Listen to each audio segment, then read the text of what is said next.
জানাবো metal presents কৃষি সংবাদ সুজলা সুফলা।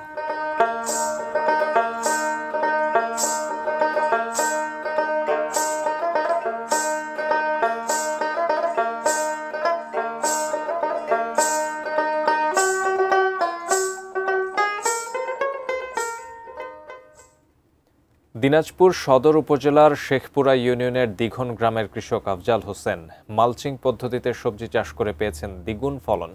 বাজারে ভালো দাম পাওয়ায় লাভও হচ্ছে ভালো।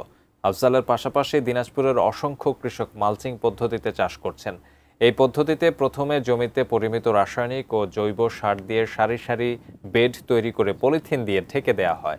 বেডে নির্দিষ্ট দূরত্বে পলিথিন ফুটো করে সবজির বীজ বা চারা রোপণ করতে হয়। এরপর শুধু দেখভাল করা ছাড়া তেমন কোনো পরিচর্যার প্রয়োজন পড়ে না।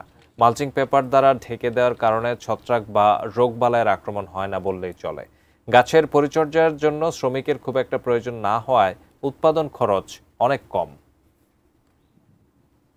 আবাদ করছি, মরিচ অনেক ভালো হচ্ছে। এখানকার কৃষকরা খুবই খুশি, কারণ এর আগে ওনারা এই সবজিগুলো চাষ করতো কিন্তু মালচিং পেপার ছাড়া। এবার মালচিং পেপার ব্যবহার করে যখন চাষ করছে, মানে ফসলের গুণগত মান, ফসলের উৎপাদন এবং ফসলের উৎপাদনের যে ব্যয়টা, এটা তো কমছে, সাথে উৎপাদন অনেক বেড়ে গেছে।